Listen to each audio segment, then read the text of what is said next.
हम सब देखो जीवन में एक बात बोलते हैं कि हमेशा पॉजिटिव बोलो, पॉजिटिव सोचो, जो भी करो पॉजिटिव करो, नकारात्मक और निगेटिव विचार दिमाग में आने भी मत दो।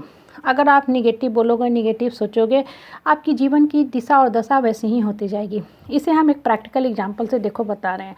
आप डॉक्टर के पास जाते हो, अपने सारे दुख दर्द कष्ट कलेश संताप बताते हो, आपकी फैमिली हिस्ट्री के बारे में बताते हो कि हमारे जो परिवार के जन हैं उसमें भी ऐसे वैसे रोग के लक्षण पाए जाते थे। अब देखो डॉक्टर आपकी सारी बातें सुनता है, ध्यान से सुनता है, उसके बाद पर्ची निकालता है, दवा लिखता है, कुछ डूज एंड डोंट्स बताता है।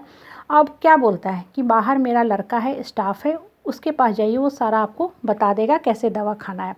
आप बाहर आ जाते हो, आपको दुख भी होता है कि इतने दूर से आए, प्लेन से आए, ट्रेन से आए, और डॉक्टर ने मात्र एक लाइन में हमें सब कुछ बता दिया।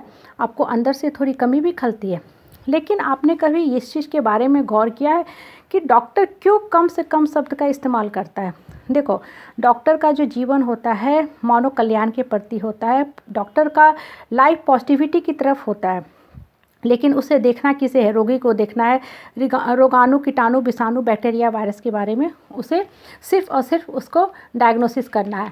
एक डॉक्टर सपोज करो कि डेली 14 से 15-20 पेशेंट देखता है, और हर बार वो डेंगू, टाइफाइड, कोरोना, मलेरिया, फैलिया के बारे में अगर पेशेंट से डिस्कस करता रहे तो क्या चर्न करेगा? सिर्फ और सिर्फ वो निगेटिव बातें चर्न करता रहेगा, और ये निगेटिविटी जो है उसके दिमाग को बीमार कर देगी। शारीरिक रूप से तो डॉक्टर पूर्ण रूप से स्वस्थ है, लेकिन मानसिक रूप से वो डॉक्टर बीमार हो जाएगा। इसलिए डॉक्टर कम से कम शब्द में बोलता है। डॉक्टर का जो काम होता है वो काम तो बहुत पॉजिटिव है। डॉक्टर को हम सेकेंड टू गॉड कहते हैं। डॉक्टर में जीवनदायिनी शक्ति होती है, लेकिन जो उसके काम का जो स्वरूप होता है ना, सिर्फ गंदगी ही गंदगी, बैक्टीरिया, वायरस या निगेटिव स्वरूप होता है। इसलिए डॉक्टर अपने माइंड को हमेशा प्रोटेक्ट करता है। अगर डॉक्टर दिन भर बीमारी का ही पेशेंट से जिक्र करता रहे तो वो मानसिक रूप से बहुत ही अवसाद में चला जाएगा। इसलिए डॉक्टर कम से कम शब्द में सारी बातें बताता है। एक दूसरा जॉब लो जिसे हम टीचर का जॉब करते हैं। एक टीचर जो होती है अपने बातों को बहुत अच्छे ढंग से समझाती है, एक्सप्लेन करती है, बहुत सा एग्जाम्पल सेटअप करती है, और बच्चों के नॉलेज को इन्हांस करती है। इन द मीन टाइम अपनी भी जो कम्युनिकेशन स्किल है, अपनी भी नॉलेज है, उसको भी बढ़ाती है। जितनी बार टीचर पॉजिटिव बातें बोलती है, अच्छे अच्छे ज्ञान की बातें बच्चों के साथ शेयर करती है, टीचर का भी नॉलेज बढ़ता जाता है, और हर बार टीचर एक नया एक अच्छे एग्जाम्पल से बच्चों को समझाने की काम, बताने की काम करती है। अब देखो, ये जो काम का स्वरूप है ना, टीचर क्या करती है? चर्न करती है सिर्फ और सिर्फ पॉजिटिव बातें। इसलिए टीचर का माइंड पॉजिटिव होता जाता है, और जो डॉक्टर जो बताता है सिर्फ कीटाणु विषाणु के बारे में बताना होता है, इसलिए वो कम से कम शब्द में बात कह के रख देता है। ये हमें जीवन की देखो कितनी बड़ी शिक्षा देता है। ये हमें बताता है कि लाइफ में आप सिर्फ और सिर्फ पॉजिटिव बातें बोलो। जितना ज़्यादा आप पॉजिटिव बोलोगे, आपके माइंड पे पॉजिटिविटी इम्प्रिंट होते जाएगी और निगेटिविटी साइड होते जाएगी। आप देखो, जब आप लिखते हो कलम से, पेंसिल से लिखते हो, तो उसकी जो छापा होती है कॉपी के अगले 2-3 पेज पे भी पढ़ती है ना। माइंड के साथ भी बिल्कुल वैसा ही होता है। जब भी कोई बात आप सोचते हो, सुनते हो, बोलते हो, तो उसकी छापा जाके दिमाग में तैयार हो जाती है, और आपकी जो जीवन की दशा और दिशा होती है बिल्कुल उसी ढंग से चलने लगती है। इसलिए बोलते हैं कि माइंड में हमेशा अच्छी अच्छी सीड डाला करो।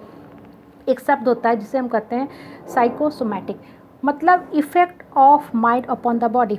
अगर आप बहुत ज़्यादा बीमारी के बारे में, निगेटिविटी के बारे में चर्चा करोगे, बात करोगे, तो आपका बहुत जल्दी वो बॉडी वो सिम्टम्स शो करने लगेगा। सपोज करो आप किसी दोस्त से, फैमिली मेम्बर से बात किए, उसने आपको बताया कि अभी मेरे साथ ये सब बॉडी में प्रॉब्लम चल रहा है। कुछ समय के बाद अगर आपने उसको चर्न करना शुरू किया तो आप देखोगे आपको फील होने लगेगा, सही बोल रहा था, वो जो बीमारी उसको हुई थी अब हमको भी हो गया। और बार बार चर्न करते करते आप अपने आप को वास्तव में शारीरिक रूप से नहीं तो मानसिक रूप से बीमार कर ही लोगे। इसलिए बोलते हैं कि जो भी बोलो, सोचो, हमेशा पॉजिटिविटी ही डालो दिमाग में। उससे होगा क्या कि आपकी जो दिमाग की स्थिति है वो भी सुधरने लगेगी, शरीर भी सुधरने लगेगा, जीवन दशा भी सुधरने लगेगी। इसलिए कहा जाता है, it is my thoughts which is writing my destiny. जैसा हमारा जीवन का सोच होता है वैसा ही हमारे जीवन की दिशा और दशा भी बनते जाती है। अगर आपने माइंड में इनपुट डाला तो आपको आउटपुट भी अच्छा मिलेगा। अगर आपके माइंड में इनपुट में आपने निगेटिविटी डाल दिया तो आपको आउटपुट भी निगेटिव मिलने लगेगा। इसलिए हम बोलते हैं कि अपने साथी संगति, दोस्त साथी जो भी रखो, बहुत सोच विचार के रखो। उठना बैठना सिर्फ और सिर्फ ऐसे लोगों के साथ बैठो जो आपको अपलिफ्ट करे, ऊपर बढ़ने में मदद करे, ग्रो करने में